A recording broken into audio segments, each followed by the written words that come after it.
So the all-new iOS 26 has been released in the form of beta and announced today at WWDC 2025, and I'm excited to share with you today what's new in this Beta 1 review.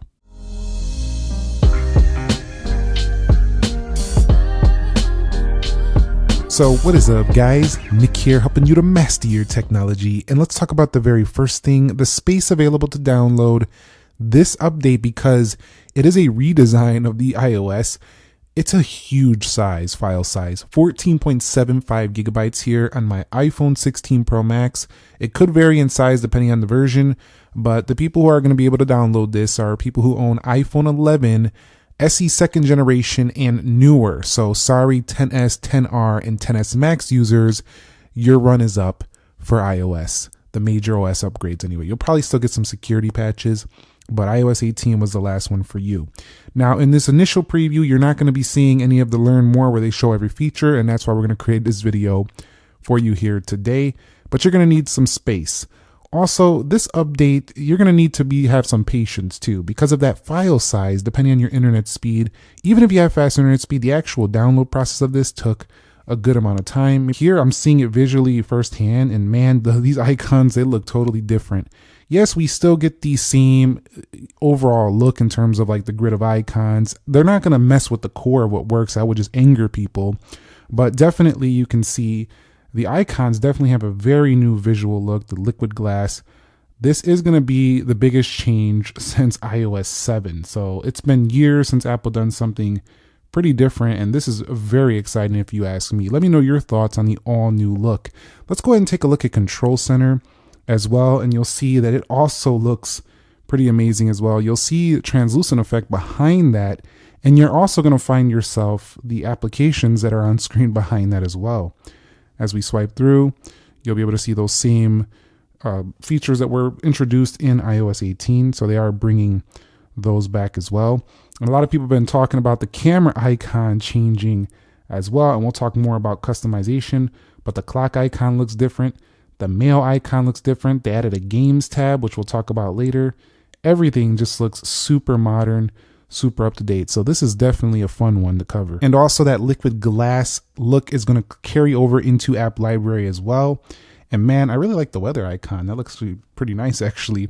And the whole point of this software update, according to Apple themselves from the event, is they want to make everything more consistent across iPadOS, macOS 26, and it's taking a lot of elements from Vision OS. So they're kind of making everything a little bit more consistent, everything looking like it's the same platform. They've already done that before, but they're doing it even better now with this new version. So this is definitely exciting news for those of you who are in the ecosystem.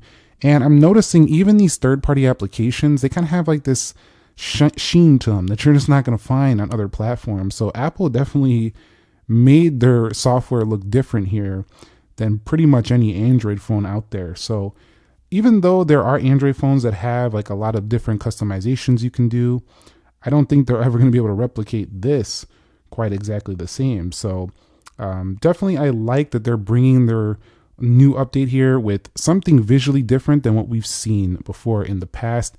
Let's take a look at the build number now. And you'll also see in settings that liquid glass look also carries over. It just looks cohesive with the home screens there.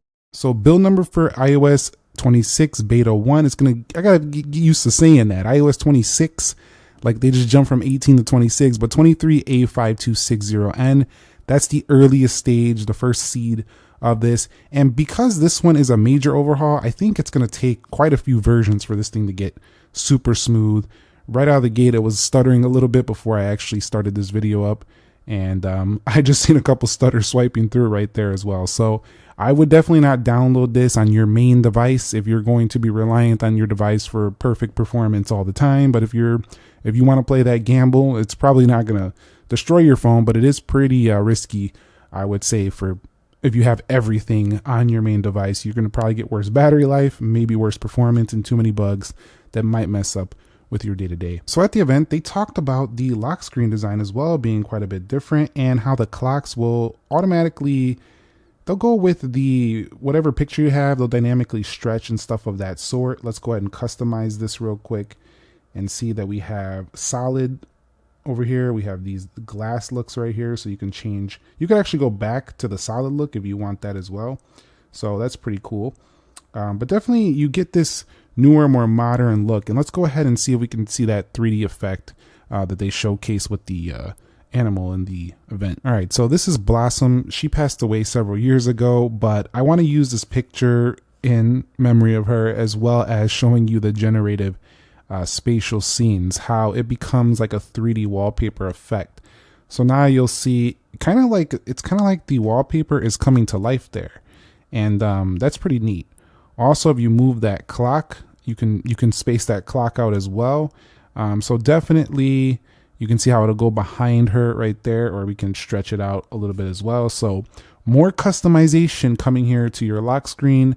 And it's definitely going to be a neat touch for people who want a more lively lock screen. So I definitely think you're going to enjoy this. Okay, so the next thing we're going to talk about is the all new camera layout. So you'll see right down here, it's gonna kind of like be very simple. You just have photo and video, the most likely used options, but you can just kind of swipe over to get to the other ones, but then they'll just pop back, and you'll see they're gonna kind of go through this liquid glass look again. You can kind of see right there. So I think that's a pretty smart feature, because most people are most of the time just using those things. Now, if you click up here, you're gonna find things like flash, live, timer, exposures, different styles. And you'll see definitely they updated that look as well. The aspect ratio is a big, easy to press button. So I'm actually digging the camera updates. They do look like they are a little bit easier to use actually. You'll see your frame rates and resolutions up there, and that's pretty good as well. Of course, you're still gonna have to go into settings to get more settings available, but let's see how the zoom does. iPhone is usually pretty good with the zoom, although I'm seeing a little bit of choppiness here when going to that ultra wide. It's jumping a little choppy there, so they do gotta smooth that out a bit. But definitely a very simplistic looking camera. Also, if this camera gets dirty, I wonder if it'll showcase it right now. I'm gonna purposely make it dirty. But if this camera gets dirty, there is a lens cleaning hint that is supposed to appear. It's not appearing right now, but it's supposed to appear if your lens is dirty. I'm not sure it's going to show here. It's not showing, but that is a feature coming here to iOS 26. Now here's another one. Within the clock app on iOS 26, you can now change the snooze durations and customize them. A feature people have been wanting for a long time. Couldn't really do that. So just little simple things like last year they added the history to the calculator, now the custom snooze alarms. Just adding and making the experience overall better is always going to be great for iOS users. They're going to love this. So Safari also gets a clean new look. Let's take a look at this here on my video. You can see they talked about this and how it kind of goes down at the bottom, and then as you scroll, you'll see that that bar where you would put your web addresses and things of that sort hides out of the way. As you come back up, it kind of knows that you're probably going to want to search out something else, and so there it goes. Also, I don't know if it's me, but that keyboard looks slightly different. It looks a little bit more like rounded, the keys, in my opinion, right there. But let me know if you're noticing that as well. You're in a light mode, you can get a better look at that keyboard. Definitely looks slightly different, I think, but I am digging this. I am definitely digging this overall new Safari look. It's just very clean, very simple, and lets the content become front and center. So it's going to be a good experience. It's not like it wasn't good before, but as you press a different button right there, this 3-dot menu, you'll see that this stuff kind of looks neat and kind of very natural when going through these different areas. So this is definitely a really big change. Even if it still has the core experience, it's still a really big change overall. All right, so the next one is CarPlay. And as you can see, CarPlay adapts to the new visual style with the liquid glass. Now, if we go into settings here, we go to wallpaper, you're going to see that newer wallpaper for CarPlay. And it will also adapt to those specific few cars that do have CarPlay Ultra. And you'll have this new live activities mode. And then if we go over here, you'll see nice looking icons. This also now has a dark mode, or it should anyway. So when we go to dark mode there, and I just seen a little bug on the iPhone, let's just go ahead. This right now I think is in for, I think the appearance is for always automatic. So let's just do dark mode. And you'll see now should have a more dedicated looking dark mode like this. Customize the icons. Oh, there we go. So yeah, you get the dark mode.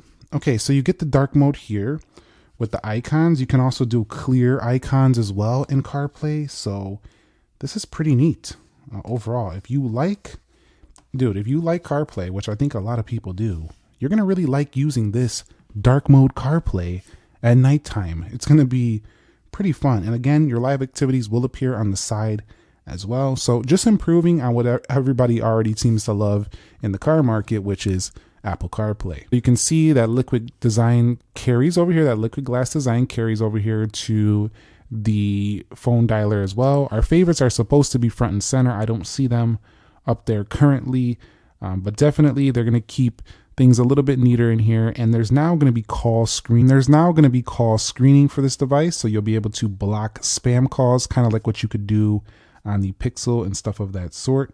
So that's definitely really nice. You'll see right here, screen incoming calls and move your calls to unknown callers. You can also do some of this as well, this SMS and call reporting. And of course, your blocked contacts remain.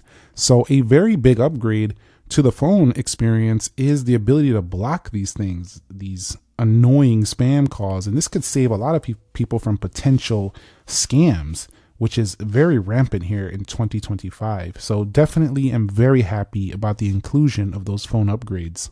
So for privacy reasons, I'm not going to showcase here, but we will talk about polls. There is going to be polls now in group chats, so you can add different choices in iMessage, different backgrounds for your group chats. And AI is going to work in here to suggest different polls as it kind of analyzes the information. And this is all encrypted on device. So if you don't trust AI, you don't have to use it. But if you want to, you can turn on Apple Intelligence and it'll give you some intelligent poll options if you want to do that down the line. So iMessage improves again. And also you're going to be able to see people typing in your group chats. So another improvement once again for iMessage, every year further expanding on its lead in that department. In Image Playground, for those of you with Apple Intelligence devices, you can also do a bit more here. More expressions are neat. So if you want to do different expressions when making these things in here, you'll definitely have a good time in Playground. It's still, to me, I don't really play with this too much, but if you like messing around with this generation, image generation, it's definitely going to be quite fun for you. Apple Translate is also a big upgrade in this one. You're going to get more live translations in real time, specifically throughout the OS and different applications, combined with the Apple Intelligence. You can use ChatGPT as well. So it's really just a much more smarter experience here. These are things that you're going to more notice in the day-to-day versus what I could just show you here right now on video. So let's get a visual of dark mode. So we're going to go ahead and turn on dark mode, and you've seen there was a bug right there, which is why I don't recommend putting this on your main device. And as we pull the brightness up, you'll see the apps taking a while to populate the screen. That's something that will happen, but you can see all of the apps in here in dark mode. And let's go ahead and take a look now at the clear mode. So we'll go over to edit, customize, and you'll see the clear mode right here. So if you like clear, all your apps can become clear. So that's a pretty neat new feature. And if we turn off dark mode, you'll see the clear mode looking pretty minimalistic here.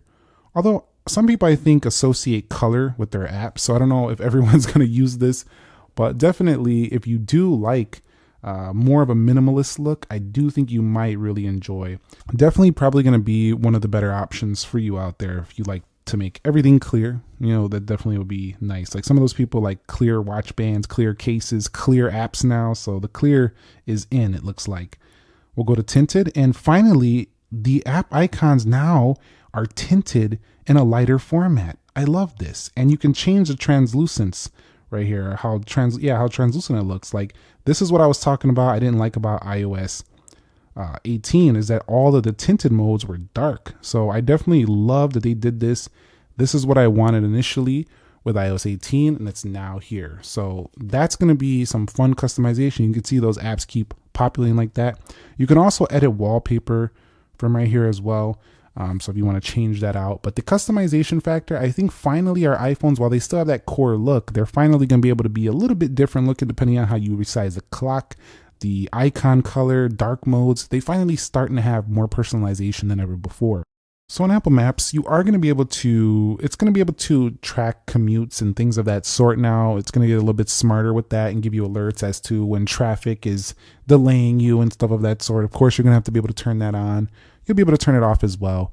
But if you want to do that, then your iPhone can do that again, encrypted on your device. So that's pretty cool. Let's go ahead and take a look at the gaming application now. This is where they're going to put all of your games and things you play and stuff all in one area.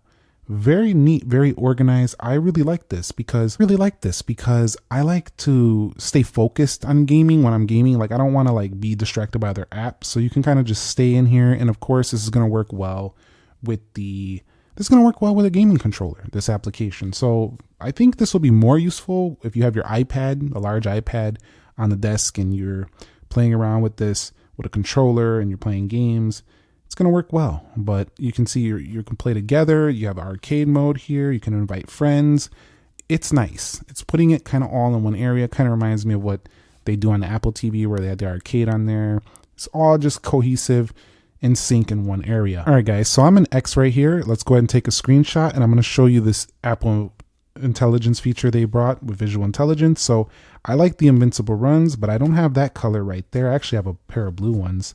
So we're going to look up this pair of invincible runs, and it looks like we found them right there. Looks like it's the 3 model right there, and I can see some images of this, but I can also hit the ask button right here, and they showcase this in the event as well. Where can I buy these shoes? Because I want to buy these shoes really quickly. That's going to be pretty cool. And this is just for a product. This can work for other things as well. So it'll say, could you let me know the brand? And you would just follow up with that. You can also do translate, add to calendar. You can go, it knows that you could just go to Nike.com and found that link right there. So kind of similar to what they do with circle search on Android. But using visual intelligence with ChatGPT integration could be a little bit of a smart choice as well for those of you who want to use that instead of jogging back and forth between different apps to search this, then go to Google. This is just easier, if you ask me. Also, within Apple Wallet, you can now manage autofill rests. So in podcasts here, you're going to have new features as well, like faster playback speeds up to 3x. So if you need to get that podcast information in quickly, you'll be good to go. Enhanced dialogues, as well as browse now, is now called new. So you'll see right there, new. So definitely quite nice. Podcast, definitely one of my favorite apps on the iPhone. When driving, listening to podcasts is great. Also, we're going to have the ability to see adaptive power on here. And when it tells you right here, you're using the battery today more than you usually do. So the battery section, definitely looking quite nice. We remain keeping our cycle counts. If we go to charging, that looks pretty similar. Power mode, you'll have the adaptive power right there. So it says when your battery is higher than usual, the iPhone will make small performance adjustments to extend your battery life, including slightly lowering display. Battery life is going to get a little bit longer. So that's going to be great if you need even more juice out of your iPhone. But this is the Pro Max, so I don't need that feature on because it's already super long battery life, even running at full blast. Let's go ahead and see if we'll see an estimated charging now on this version of Beta 1. Do we see it now? There it is. So there it is right there. I just seen it when I clicked the power button. It says estimated 3 minutes to 80% because I have it on that 80% mode. But you can see that new look. Whoa, that's a little jumpy. That didn't look super smooth. Whoa, definitely something to look at though, for sure. But seeing those estimated charge times has been on Android forever, but it's nice that they're here now. But I definitely like the way when you hold down the apps, how these features do look. That's definitely a little bit different. And for the new wallpapers, once again, it is just one new wallpaper. It's that one that we've been showing throughout this video. And of course, you can put it on dark mode, which I think looks really nice. But definitely they need to start adding more wallpapers. Maybe we'll see them with the new iPhone 17 models. But yeah, right now, I gotta say the phone is heating up quite a bit. It's very toasty actually. So I don't recommend this for the main phone use right now. It doesn't even feel very fast, if I'm being honest. It feels a little bit slow. Like, it's not slow, but it don't feel snappy like a official version does. So I would probably wait for 1 or 2 betas. I'm just seeing a little more chopped than I'm used to. When I locked the screen, I was seeing some purple earlier, but now it doesn't do it, of course, when I'm trying to show it. Is it usable functional? Yeah, it's definitely usable functional. But before we wrap it up, let's just take a look at some of the core Apple app. Look, you'll see that all the apps just have this little bit of a different look to them. Look at the Journal app. They just kind of have this Vision OS kind of look to it. So if you like what they were doing with Vision OS, I think you're going to love the way this looks. But if you like if you like the older looking skeuomorphic design, I don't know if you'll love this, but definitely looks more Vision OS like to me. So we'll take a look at the weather app. Inside of the weather app, it's actually the same stocks. It's going to look pretty much the same. It's just the icons looking a bit different. But overall, I don't want to cover every single thing in here. We'll be here for the rest of your life, but we definitely covered majority of what you're going to notice on the day-to-day. And it's definitely fresh. It feels new. It feels different. But Apple, again, is the master at not really overhauling it completely, keeping the experience at the core, what works the same, but giving you a great new fresh paint job. But this paint job has been better than the ones we've seen in multiple years. So I definitely think if you've been tired of seeing the same exact look, especially if you start digging around with customization, this is going to be a go. Right now, though, I got to tell you on first impressions, this phone is super hot on the touch. Well, it's not super hot, but it's really warm. It's uncomfortably warm on the back. I'm just going through it because I don't care. We're making the video. It's draining battery a little quickly. And it does have a lot of chop and little weird bugs that I'm experiencing already. So I definitely would probably recommend this for a side phone if you have one. If you don't, I don't know. I would recommend the beta 1, but definitely iOS 26 when it comes official is definitely in the fall going to be pretty amazing. If you want to wait till the public beta, it's usually a bit more stable. That's going to be in July. So thumbs up if you enjoyed it. Subscribe if you haven't already, and I will catch you all in the next episode. Thank you very much for watching. Nick here. Be sure to be well, and peace.